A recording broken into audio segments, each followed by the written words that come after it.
Hi everyone, welcome to our YouTube channel black diamond.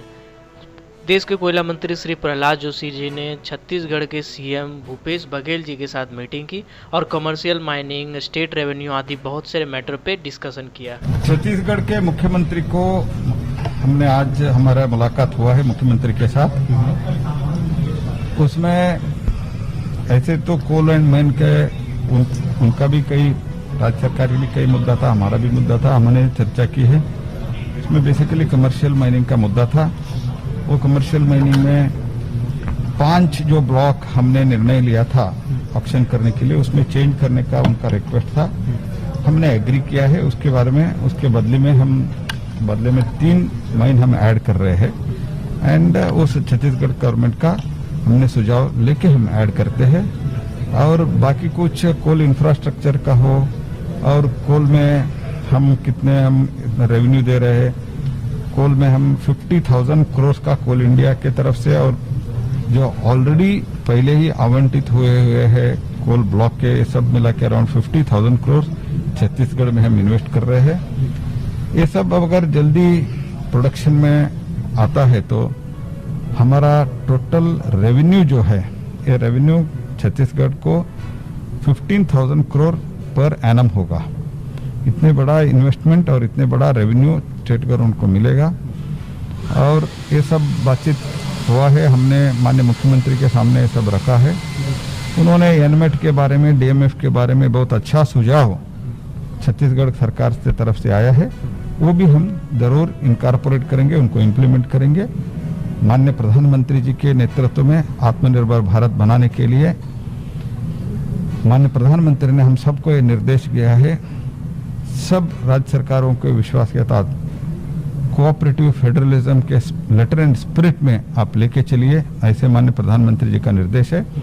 वो निर्देश के अनुसार मैं सब मुख्यमंत्री जो कोल और माइन रिलेटेड राज्य है उनके साथ बातचीत कर रहा हूँ। कल मैं झारखंड में था, आज छत्तीसगढ़ में हूँ। छत्तीसगढ़ के मुख्यमंत्री के साथ भी हमारा बहुत अच्छा चर्चा हुआ है, पॉजिटिव एटमॉस्फेयर में हुआ है। कल झारखंड के मुख्यमंत्री के भी साथ हुआ है, उधर भी पॉजिटिव एटमॉस्फेयर में चर्चा चला है। जो कुछ भी आउटस्टैंडिंग इश्यूज था वो सब हम क्लियर कर रहे हैं। नेक्स्ट खबर है, कोयला मंत्री श्री प्रहलाद जोशी जी ने कोल इंडिया लिमिटेड में काम करने वाले रेगुलर या कॉन्ट्रेक्चुअल बेसिस वर्कर जो कि 4 लाख की संख्या में है, उनके लिए एक घोषणा की है कि अगर वो कोविड-19 से उनकी अगर डेथ हो जाती है तो उसे एक्सीडेंटल डेथ माना जाएगा और मुआवजा के तौर पर 16 लाख रुपये दी जाएगी। वहीं आपको बताते चले कि 14 मार्च 2020 को गृह मंत्रालय की ओर से कोविड-19 को देशव्यापी आपदा घोषित किया गया था और इस आपदा से मरने वालों को 4 लाख रुपये मुआवजा देने की घोषणा की गई थी। कोल इंडिया लिमिटेड में रेगुलर या कॉन्ट्रेक्चुअल बेसिस में काम करने वाले वर्कर्स की अगर कोविड-19 से डेथ जाती है तो यही राशि 16 लाख रुपए। नेक्स्ट खबर बीसीसीएल की ओर से आ रही है कि 465 करोड़ की आउटसोर्सिंग व विभागीय ओसीपी यानी ओपन कास्ट प्रोजेक्ट को मिली है मंजूरी। बीसीसीएल बोर्ड ने वास्ताकुला क्षेत्र के करीबन 465 करोड़ रुपए की आउटसोर्सिंग प्रोजेक्ट तथा एक विभागीय खदान के माइनिंग प्लांट को मंजूरी दी है। ये प्रोजेक्ट बेरा व वास्ताकुला में शुरू होंगे। बोर्ड ने पर्वतपुर कोल ब्लॉक से भी कोयला उत्पादन शुरू करने का निर्णय लिया है। शुक्रवार को बीसीसीएल मुख्यालय कोयला भवन में सीएमडी पीएम प्रसाद की अध्यक्षता में संपन्न बैठक में इस पर मुहर लगी। सीएम पीडीआईएल से प्रोजेक्ट रिपोर्ट तैयार करने को कहा गया है। सीएमडी श्री प्रसाद ने पत्रकारों को बताया कि अगले 3 महीने तक कोरोना का असर रहने की उम्मीद है। ऐसे में क्षमता के मुताबिक उत्पादन पूरी तरह होगा, इसमें संदेह है। कंपनी लक्ष्य प्राप्त कर सके इसके लिए 2 माइनिंग प्लांट को मंजूरी दी गई है। पर्वतपुर से भी उत्पादन शुरू करने पर चर्चा हुई है। इतना ही नहीं, कोविड-19 से निपटने के लिए CSR फंड से जिला प्रशासन की मदद करने पर विचार हुआ है। बोर्ड व ऑडिट कमेटी की बैठक में प्रथम तिमाही का अकाउंट क्लियर किया जाएगा। वहीं चालू वित्तीय वर्ष की प्रथम तिमाही में बीसीसीएल को करोड़ों का नुकसान हुआ है। सूत्रों के मुताबिक कंपनी 400 से 500 करोड़ रुपए के नुकसान में चल रही है। हालांकि बीसीसीएल प्रबंधन ने कंपनी को कितनी राशि का नुकसान हुआ है इसकी घोषणा नहीं की है। ऐसा कोरोना के कारण कंपनी का उत्पादन और डिस्पैच प्रभावित रहने के चलते हुआ। बीसीसीएल बोर्ड ने जिन 2 खदानों के माइनिंग प्लांट को मंजूरी दी है उनमें वास्ताकुला ओसीपी आउटसोर्सिंग पैच प्रमुख है। यहाँ से हर साल 14.14 लाख मैट्रिक टन कोयला का उत्पादन होगा।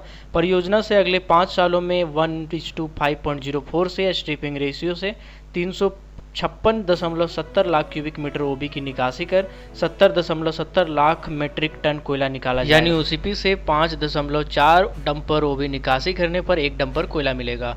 परियोजना की कुल लागत करीब 465 करोड़ रुपया है। बीसीसीएल को अपनी इस महत्वाकांक्षी परियोजना से काफी उम्मीदें हैं। अगर परियोजना सफल रही तो न सिर्फ उत्पादन लक्ष्य बल्कि आर्थिक संकट से पार पाने में भी कंपनी को काफी मदद मिलेगी। इसी के साथ बेरा कोलियरी के माइनिंग प्लान को भी बोर्ड ने मंजूरी दे दी है। यहां से 23,000 टन कोयला का लक्ष्य उत्पादन रखा गया है। उम्मीद जताया जा रहा है कि यहां से 40,000 टन कोयला का उत्पादन होगा। माइनिंग से हर छोटी बड़ी खबरों से अपडेट रहने के लिए हमारे चैनल को सब्सक्राइब करें और बेल आइकन को प्रेस करें ताकि आने वाली वीडियो की सारी नोटिफिकेशन आपको मिलती रहे। Keep watching, keep supporting, till then Jai Hind.